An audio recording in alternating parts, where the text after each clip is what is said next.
bande ko balandi to kutani kaka ndenge to mesana kokutana biso na bino to yaka ipa na bino soki to monike likambu ezali esengeli bozwa éclaircissement na bayi politique biso to betaka masolo nzela te to lukaka information na source soki ezali ba pesi biso bongo bino ko commenter lelo bande ko bakotuna na sima ya ba événement le 19 le 5 le 19 totikali na le 19 moko ekosimba to ekosimba te oyo eleki bayi politique bamoni yango ndenge nini eza échec to eza ndenge nini bamasolo nomination ya Sami Badibanga et diviser rassemblement et diviser opposition et affaiblir yango to affaiblir te toyoki que ba député nyonso ya opposition bakendaki kokutana na mwana mboka Sami Badibanga premier ministre lobi bakutani na ye basololi mwa masolo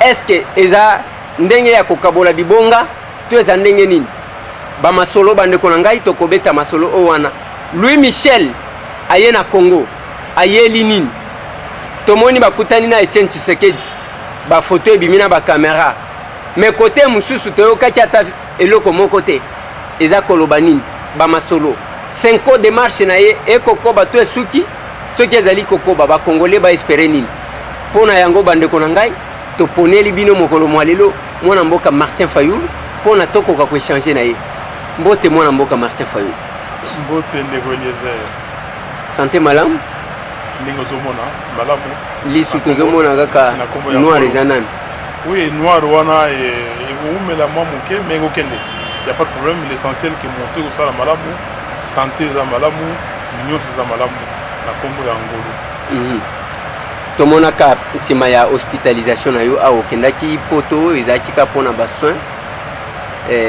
ça s'est bien passé très bien tokende kotala basala ba examen lokola bango baza na appareil ebele basala soki problème moko oyo eza na kati bamonaki te batali nyonso ezali malamu yango wana ndenge nalobi nzambe oyo tosambelaka azali makasi ye nde asalaki ete esalama ndenge wana lobana no Martin Fayulu mutuka oyo bakanga na demi-heure ezalaka kuna to récupérer yango parce que kokota fadene tomoni kaka papinga na kanisa kikeshe longwa nzoka nde eza kaka ndeko Eliezer le 14 février ti lelo oyo basanza bono motuka ezali kaka epai na bango bato ya demi-heure motuka mbongo mikanda nyonso ti lelo oyo bakanga ya na porta plainte ti lelo oyo tozali kozela donc toza kozela y a pas de problème tozali na biso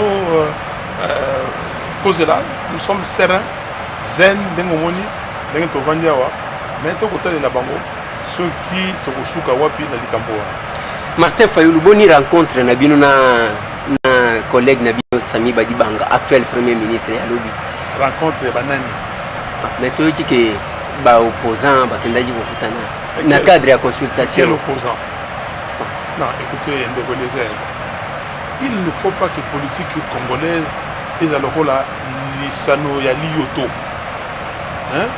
eza lokola eloko moko bosa bato nyonso botie bango na panier moko bolobi ke bato nyonso bakokani c'est qui Sami Badibanga Sami Badibanga makambo oyo aza kosala ayebi yango ntina aza kosala ayebi yango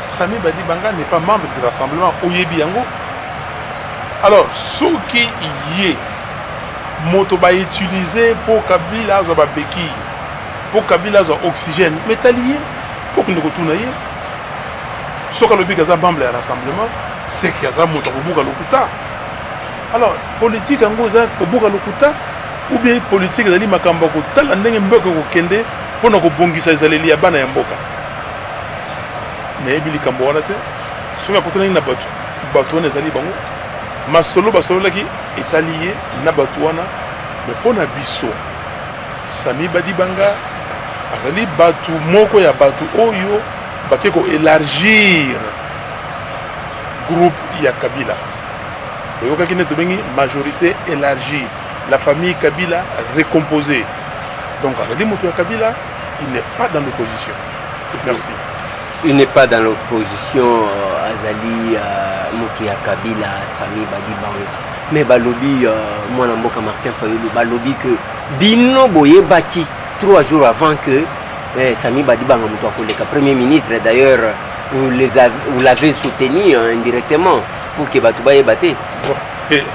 Ndegolese lokolo tuna mituna faut peu ça ba ya na mituna mais balobi banani balobi donc bateau il y a un tox les kabylistes qui fabriquent des nouvelles d'informations pour désinformer l'opinion yo za mo panzi sango monene oui makamana ndenge zalaka non balobi te moto moko te akoki koyebisa yo que Badi Bangaza moto à l'Assemblement soka lobi yango akosi yo tokendeki Genval awa azalaki na kati tosali makambu oyo tosali nyonso ya rassemblement conseil des sages bomona ye na kati toke kozwa président Tshisekedi le 27 juillet na aéroport ya Njili bomonaki tosali meeting le 31 juillet bomonaki tosali makambo oyo tobengi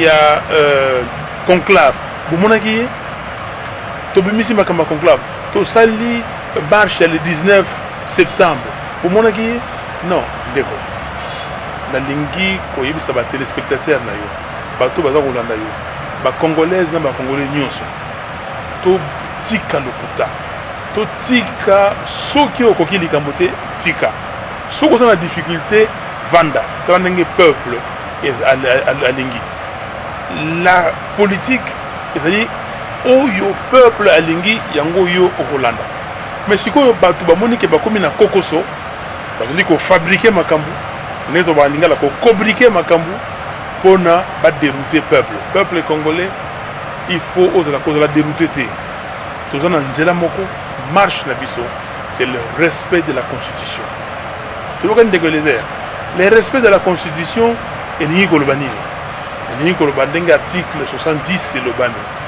le président de la République est élu au suffrage universel direct pour un mandat de 5 ans renouvelable une seule fois. Mandat yango ekosila quand le 19. Alors peuple a cette yango na moto na ye. Peuple nyonso partout. Mais tala bano ya mike bana oyo abengi bango la lucha Filimbi, la jeunesse du rassemblement, la jeunesse du MLC, il est temps. Et les autres jeunes, eux, ils ont intériorisé que Mobekoli Konzi, Constitution et Koki Kubuka Mate. Donc, le 19, Kabila, son mandat est terminé. Alors, pourquoi Bato Balingi Okotisa Kokoso Namboka? Pourquoi Balingi désinformé? Moto na moto asaloyo yaye ngana ko bimate awa nakende kotala na makambo eza kunya na famille ya Kabila na koma ko trafiquer yango ko kosa yango ko kota na ba site ba créer ba compte Twitter na kombo ya bato ko na kombo na ngai ba kota makambo lukuta. Mais ce n'est pas sérieux. Ça ce n'est pas sérieux. Wana ezali nini ndenge balobaka moto yo abungi nzela moto ya komi na tango ya suka balati elamba ya mwindo aza komona leso lelo côté akomi na makambo wana na nzela ya mabe. Mais mwana mboka Martin Fayulu ba congolais ba komi Hermoko kolemba parce que bazo comprendre bino lisusu te bino ba initiative bozwaka ekendaka kaka ba structure bomontaka ekendaka kaka esuka kana likambo te bomonter dynamique ya opposition esuki nde soki tolingi to remonter toko banda na ba fac to bandi fac omoni kaka avant pour atteindre objectif pap dynamique ya opposition et panzani ndenge panzani wana bokeil de Gorée bosali front citoyen 2016 bato bayebite soki ezalaka lisusu soki ezalaka te boye bosali rassemblement lelo rassemblement ngo bazomona bino te soki depuis balobaki na bino ke biso wana tozokanga bino ba Joseph Olenganko dispari tozo kake banda batama na ambassade. Bon, Martin Fayulu wana au moins tozo mona yo ba leader tout neti ba keko batam. Est-il possible encore ya batuba espérer quelque chose na ba démarche na bino parce que tout le monde a dit le 19 septembre. Tout le monde a dit quand même Mais Oyo et Landi, ils ont monana les 5 et l'autre côté, les 19 et l'autre côté. Qu'est-ce qui se passe? Non, ndeko les Bikambo lobby, heureusement, il y a une histoire Yamboko Malam, une histoire récente surtout. Ndeko lobby, Tobani la force acquise au changement. Les alliés, mais totalement qu'il y a une force acquise au changement, mais avant Tobana la force acquise au changement, donc il faut décider engagement pour la citoyenneté et le développement. Parti politique, il y a Bissot. Mais totalement ceux qui ont tiré les Bissot Moko, dans le parti Zaye Belé, Awa, tout ça est le côté. Tosangana baninga mususu tokomi na fac. Na fac tomoni ke non soki tozakaka biso ya moke toke liboso toke na sauvons la RDC. Sauvons la RDC. Na sauvons la RDC wana. Nandeko Christopher Ngoy, Jean Bertrand Ewanga tosangisi mail na biso makasi na biso toke musika eboti eloko. Bandeko balobi o non boya biso toni tokota tosala eloko mususu. Bengi Yango, les rassemblements des forces politiques acquises au changement. Toye forces politiques et sociales. To saliango bisognos. Na bande ko IDPS, bande ko mususu bakoto. Mais tolobi non, token des sous likolo. Donc likolo, c'est comme ça la dynamique de l'opposition. Au moment qui doit signer le candidat le 15 janvier et pas ya Sango, le centre Béthanie. Oui, le centre Béthanie. C'est le centre Béthanie. Et ça lit et le commun. Mais la dynamique existe. La dynamique, maintenant, dynamique est le bic. La dynamique, il n'y a pas l'UDPS. La dynamique, il n'y a pas d'autres forces politiques et sociales. Bandeva UDPS, président Tshisekedi Dabi Boya, Awangaza na Poto, na Belgique, Tokutana, Bissonio so bateau, Tokanisa Likambo, Ndenge Moko. Autre lingi que le 19 décembre, Makambu est changé, c'est-à-dire respect à la Constitution, à partir de le 20, alternance politique et quota. Boyato Sangana, total en dengue nous avons répondu à l'appel. Il y a un sali rassemblement. Oyo Bamonique, Pango, Bayaki, comme ça la tour. Pour c'est ça le liabato. Ou Bayaki, comme ça la tour. Pour Bamonique, non, pas Bazalaki. Bazaki na mwa kokoso bakende na no bazwa température bazwa pe bokasi ya population bayaki bakokite bazongi. Mais ce qui compte de Guélézer, c'est quoi? C'est que qu'est-ce que le peuple veut? Est-ce que Makambo tosa na rassemblement tozali en phase avec le peuple ndimi yango? Quand nous disons il faut respecter la constitution, le peuple ne dit pas ça. Quand nous disons 2, il faut l'alternance démocratique. Est-ce que le peuple ne dit pas ça? Quand nous disons 3, que l'élo yondengi to komiawa, Ndeko Kabila a saliété élection présidentielle et salamate avant le 19. Ce n'est pas la vérité? C'est la vérité. Tolobi 4. Lokola ya salindengwana. Mais Mobeko li konji lobi que le 19 il faut akende. Tokosala nini? Biso baye à rassemblement. Tomi bengisani. To sali to bengi conclave. Conclave lobi mais ndenge ndekwati biso na kokoso. Nini wana zali prévu na constitution. Que beaucoup mana mokolo moko boye élection présidentielle et ça le matin na mboka. La constitution n'a pas prévu ça. Qu'est-ce qu'il faut faire? Il y a un autre lobby que non. À partir du 20, il faut tous un régime, un régime spécial. Régime spécial, c'est quoi? C'est-à-dire, ce qu'on a dit constitution, titre premier, titre deuxième, troisième, titre 15, 16e titre. Où est la constitution? La constitution n'a titre 3, et le but de l'organisation et de l'exercice du pouvoir. Comment le pouvoir politique est organisé au Congo? Quelles sont les institutions de la République? Le président de la République, le Parlement, le gouvernement, le pouvoir judiciaire. C'est défini dans le titre 1. Mais le président de la République a côté qu'un pouvoir d'engenini. Avant, on a quitté Kimokonzi d'engenini. Élection. Parlement, et l'Assemblée nationale ou Sénat, élection. L'institution de Sowana, élection. Gouvernement, c'est écrit dans la Constitution. Tala Banda, article 78, au Roumounéa. Mais tu combien tant que tu comme le 19 les Cambouans et Google la sous-souté d'une constitution et lobby. Il y a un lobby que tu comme un régime spécial. Il faut te définir la classe politique. Bateau yo bazar sima ya Kabila. Bateau bazar sima ya Tshisekedi. To sangani, to vandi. To lobby que pouvoir ya l'État. To ko exercer ango ndengeni. L'État est au Kambamba ndengeni. C'est ça ce que nous appelons le régime spécial. Toyokani? Alors, mais si koyo au lobby oh non, bateau za okima. Oh bolembi. Mais tout le malengeni. Si koyo tango to lobby boy. Na conclave. To lobby tala ba position na biso. 1 2 3. Le 19 mandat ya Kabila est signé. C'est pas nous qui le disons, nous réaffirmons ce que la Constitution dit. Nous disons que les assemblées provinciales sont déjà fait mandat depuis. Le Sénat fait mandat depuis. Le gouverneur de province fait mandat depuis. Donc le 19, le mandat est signé. L'Assemblée nationale, en février, fait mandat. Donc il faut tout vendre, tout la ndengeni ba institution et que fonctionner. Et pour cela, qu'est-ce qu'il faut faire? Quand on y va, na bateau ya Kabila, bateau ya Tshisekedi, bafandi, bayokani. C'est comme ça, to lobby, basango baye, ba épiscopo, ba lobby biso na 4 organisation la de bengi 5 conférence épiscopale nationale du Congo. To lingi to offrir médiation na biso na po binomi balé, famille politique mi balé, boyokana. Bengi biso le 31 octobre. Tokei, to va na bango. Balabi, voilà. To ya wapo, to va ni sabino mi balé et sika moko. To tuni bango. Na ndenge nini. On s'est bien compris qu'il y a 2 textes. Bazana texte c'est Oye Wutaki na Kanchachi, signé le 18 octobre.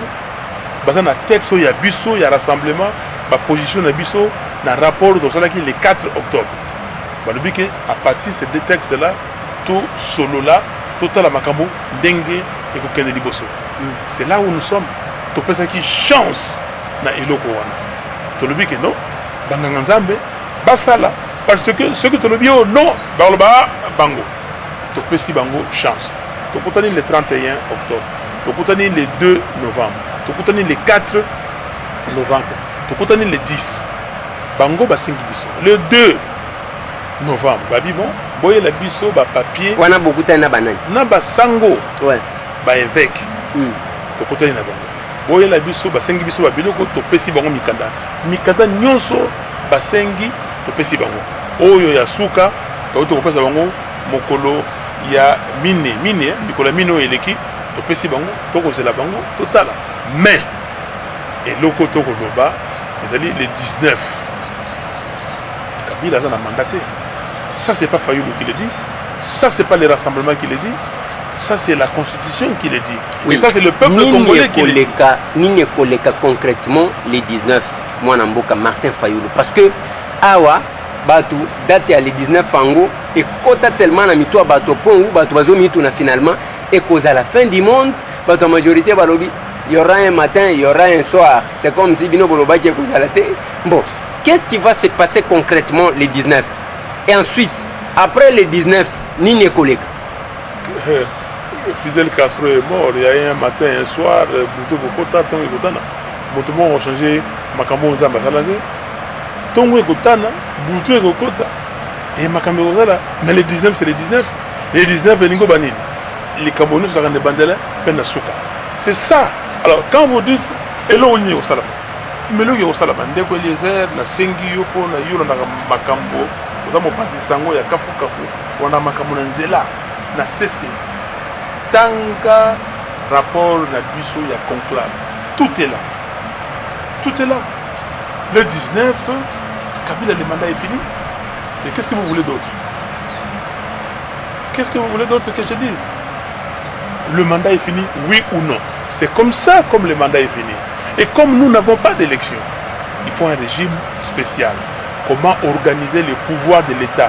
Donc ça la ndengeni ni pour makambu ya l'État et continuer et salement. Mais bango basi basui na cour constitutionnelle eloko les chefs de l'état mikolo oyo koti marché te même na ville bachayer wana moto azoteka sandale atieli yo les chefs de l'état restent en fonction jusqu'à l'installation du nouveau président élu donc bango problème na bango eza nde que le 19 ekoma te il reste en fonction ti mokolo bakosalaka maponomi sa interprétation on a ya cour constitutionnelle le peuple n'en veut pas. L'article 70 alinéa 2e ne donne pas cette interprétation-là. Cet article, cet alinéa vaut. Alinéa, on est dans Makasi, Soki, Bosali, article 73. Ok? Photo Yokana. Constitution, vous allez ensemble, c'est un tout. Article 73 ou 73, et le Bénin. Et le dit que Commission électorale nationale indépendante, il faut convoquer élection présidentielle 90 jours avant fin mandat. Ce qui va se oui, l'article 70 alinéa 2e a tout son sens. Donc, Ndengoyo et Salam les États-Unis. Dans les États-Unis, c'est exactement comme chez nous. Par le dit que l'élection présidentielle est au Salema dans le mois de novembre. Et Salim. Mais président Moussou P.A.C. Abimi. Non, président Moussou Abimi. Mais le président Abimi, Azali, Abayebi, mais le président en exercice, Barack Obama, reste en fonction jusqu'à l'installation effective du nouveau président élu, Donald Trump, le 20. Ça, c'est moi qui complète. Le 20 janvier. Ouais. C'est exactement ça. Alors, Bissot, élection et salamité. Il reste en fonction. Donc, en fonction, à 100 ans. Mobutu 100 ans tomotombeli atikali mais bapesi mutu na bino a organiser maponomi bango ba komi koloba ke soki maponomi salemi na 2018 te likambo ya Kabila lisusu te comme likambo yi de pes yene bapesi ko organiser bande kwa majorité ni ça ba licho na yo mais c'est pas ça le problème. Le pays est plus sérieux. On n'est pas ici pour faire des aventures. Ce qui batouana bakaniser que la politique c'est de l'aventure. Ce que Bakanisé qui est politique, c'est ça, ils sont partis pour ça. Ce que vous avez les politiques, les Cambo, il y a famille. Parce que, il y a l'État, au Kaboloranabato, ce n'est pas ça la politique. Nous ne sommes pas là. Ça, c'est très dangereux. Talamboko, 80 millions d'habitants, 2 345 000 km². Nous sommes pas si biloko nyoso. Maï, Zamba, Bateau. Nous sommes le pays le plus pauvre du monde. Le Burundi est avant nous. Malgré leur crise. Les gens ne mangent pas.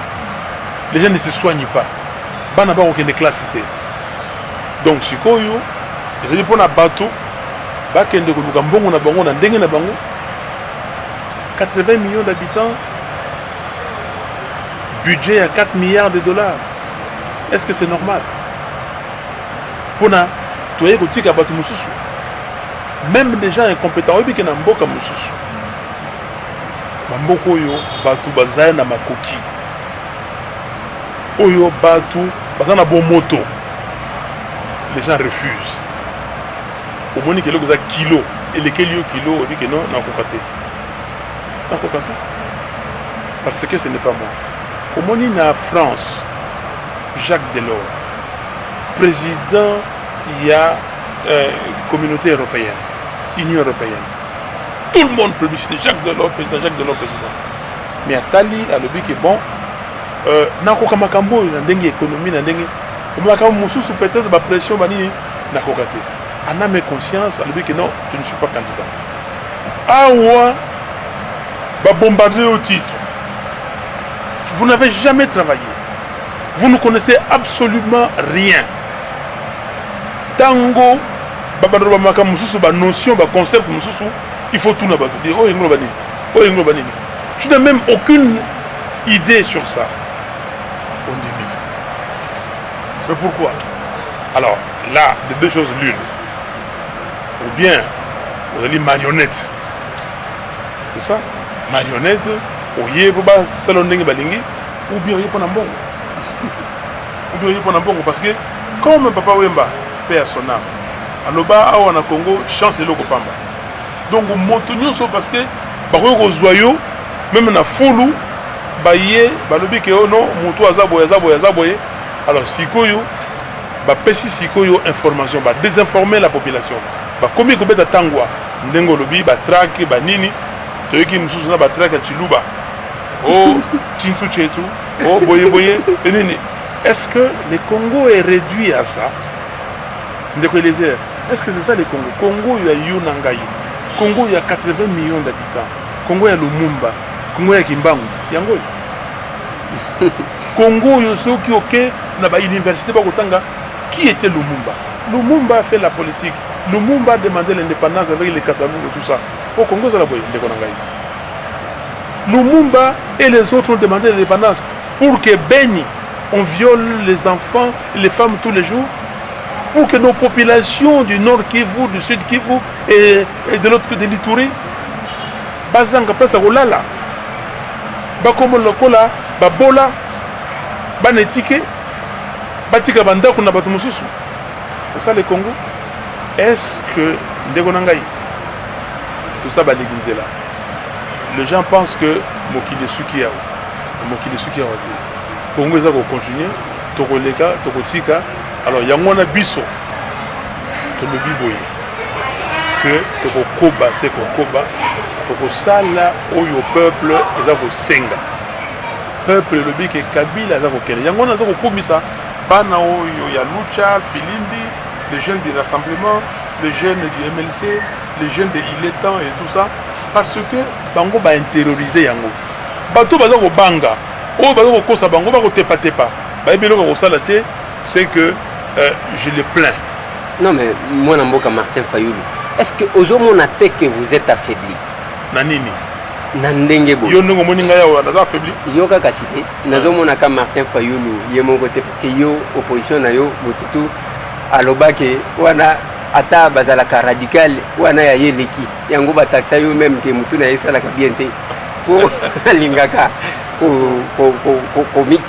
Kotia moi maïté na 20 toza kuna te vous affaibli na ndenge ya que jeunesse sango bozolobe Kinshasa oyo toyebi ba quartier chaud ya Kinshasa toyebi oyo ya vraiment ba kino ndenge batombokaka okomona ndenge ozomona ministre moko akomika le 19 ya kena Mombele kolokota matiti kosala boye bana Mombele pe babetele maboko tomoni lelo oyo alobi asali rassemblement New Look nani mai oyo nani oyo azaki na prison soki Willy Mishiki ake kingabwa akoti pe alobi pe abimi à l'aise sans que l'eau soit bozo mona te que quelque part là beaucoup mi affaibli parce que ba base na bino ba kozwa kango malembe c'est ça la démocratie bomoni que biso moto oyo ayaki yemoko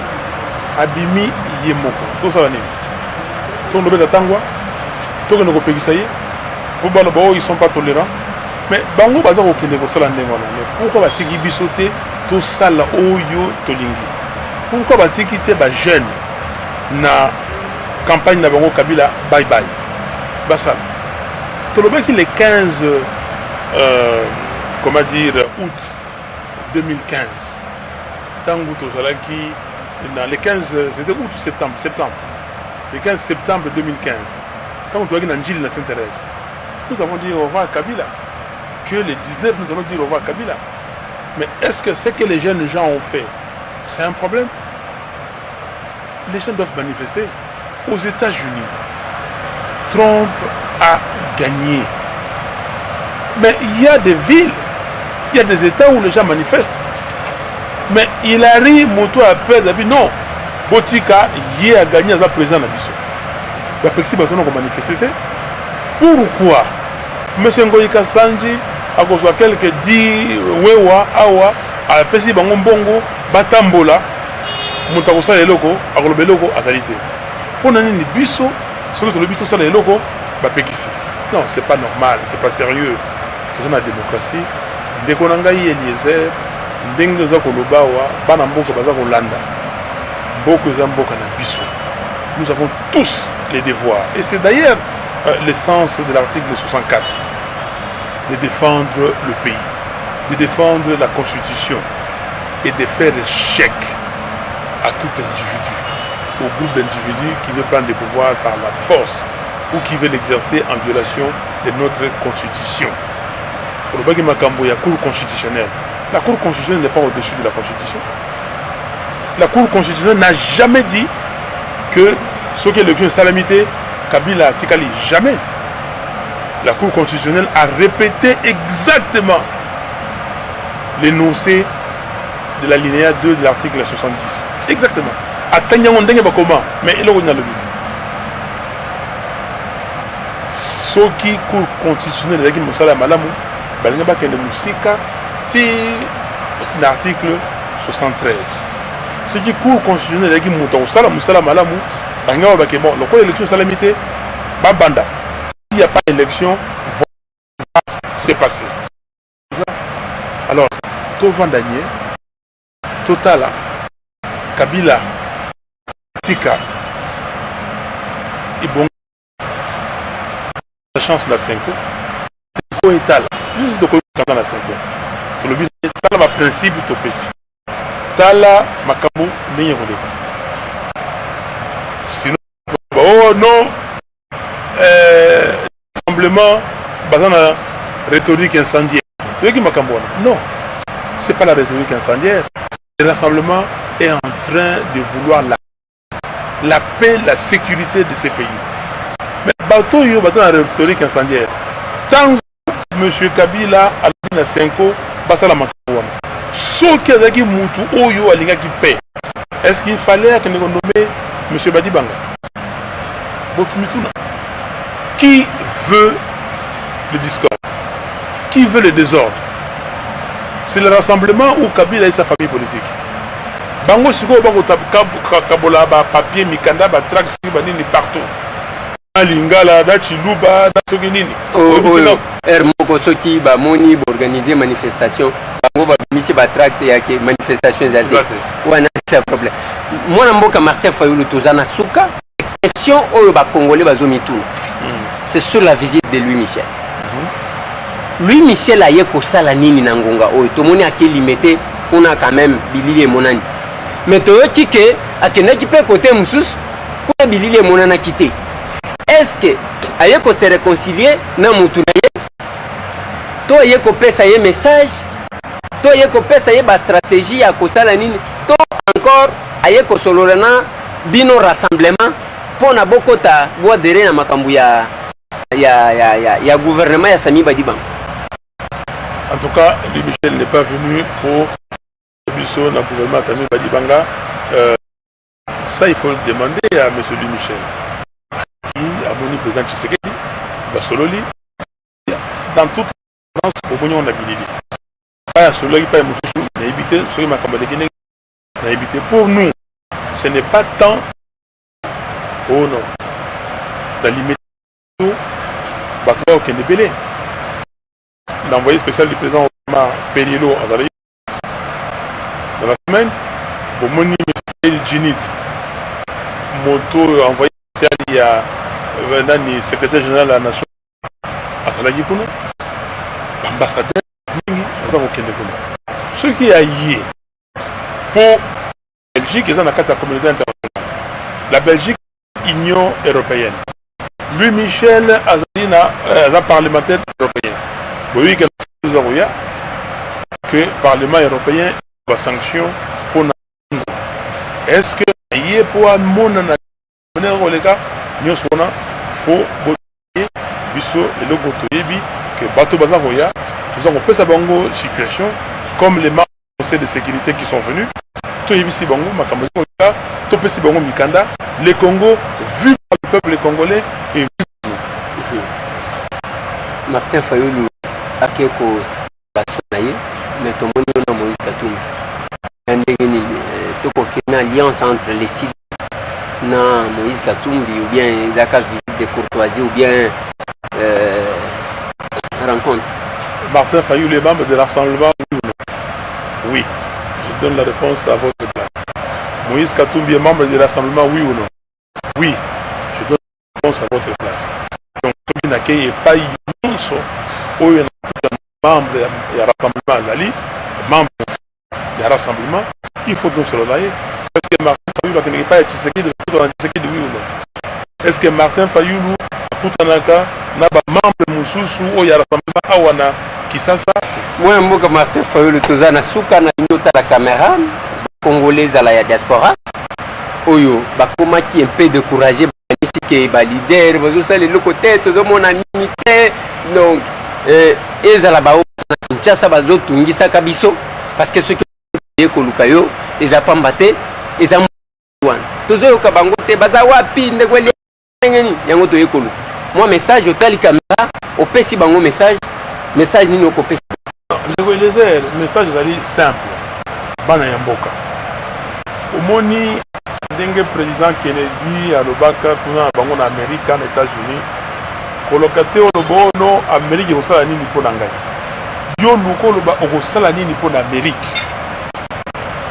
lelo toza na wana namoni bandeko na Japon namoni na video baloyo le 19 Kabila aza kokende basali ya bango oyo baza na diaspora na poto baza kosala nini oyo bazali awa le problème ezali problème ya moto ezali problème ya bakoka motema likunya te problème ezali ya constitution ya mboka na biso elobi ke Kabila akokende le 19 il faut akende le 19 mais moto na moto pa ye azali atala na kati ya rassemblement toza na programme na sengi bino botala rapport na biso tokomaki tolobaki que Kabila akoki kotikala te parce que à partir du 20 régime spécial ce qui makambo eza nini bokozwa suite de rassemblement travail mikolo président Tshisekedi va s'adresser à la nation. Je ne veux pas dire certaines choses ici na ndenge na ngai na tiki yango parce que topesi médiation oyo ya Senko chance. Et puis le président Tshisekedi très rapidement na mikolo ezakoya va s'adresser à la nation pour un programme ya kafu kafu ndenge nini biso na mboka tokosala pona bongisa makambo ezali Congo pona Kabila a dérangé mboka te pona papaya ba déranger mboka te pona banguna ba déranger mboka te biso bana ya mboka sala oyo elongo bani toutes les provinces du Congo mobilisées otako sabinote c'est que c'est Kisasa Congo ezali kaka wana Gombe c'est pas vrai le Congo c'est toutes les provinces c'est 80 millions d'habitants plus ceux qui sont à l'étranger non surtout ba otalangai na émission de les bana ya diaspora vraiment to 5 to za bongo merci mingi. Merci aussi mwana mboka Martin Fayulu pour la disponibilité na yo merci bandeko balandi toyaka yaka kolukela bino ba information po mituna elekaki belé ceux qui tokozwa mwana mboka Martin Fayulu ngana salelaka batu campagne te mais na lobaka ngana monaka c'est parmi les rares politiciens ou ceux qui azoloba a olandi ana yewa na moi butu eza a ezokende parce que toyebaka ndenge tokoloba boye ezana ba mususu bakotambola bokozala surpris bakokoma ba leurs excellences na ba consultation na bango c'est bandeko na ngai botika la brancher ezaka musala mais ba jeune okende ka kozwa ba 1000 francs mais na suka nango zonga te kende ko Eliezer lobela biso 1000 francs olobi ko peut-être na ko poche na yo merci tokutani. Dino na ko mana bon ane comme fola tiklong obligé de na retard na ke musa assurer pendant 15 minutes.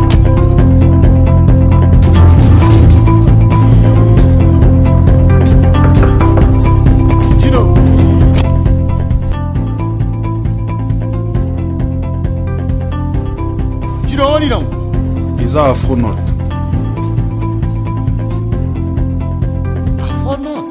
Afronote, plateforme congolaise de vidéos à la demande, système et DVD et SILA, partout dans le monde, Olingi Otala, bas frais films congolais, longs métrages et séries, théâtre populaire par épisode, vidéoclips, musique populaire et religieuse. Where is my money?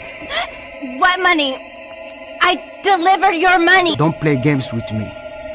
Where is my damn money? I delivered the money.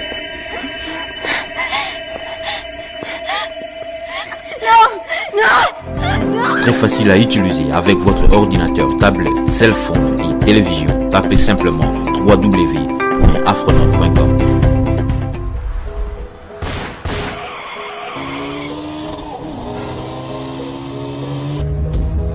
Ah, ya yozaka wana. Ah. Nini ko papa?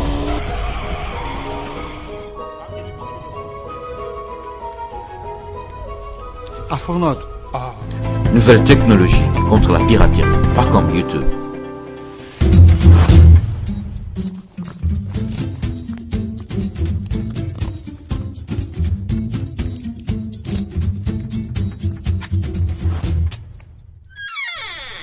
Nini susuko yaya? Gino, Dave sang Afronote now, na si sa filme. Lubina ozong silao. Eza box T. Kende na internet www.afronote.com ou s'abonner au retala ba film nyonso za nango posa. Si nani ngala tala ya Afrique. Ezali ba africain, ba Na congolais. Congo. Nyonso ezali. Merci. Eza box T. Merci. Afronote eloko ba congolais nyonso ba yebi ya yebi yango te. Ako si selanga popcorn na bana awa. Afronote, masolo ya sika, pona ba congolais,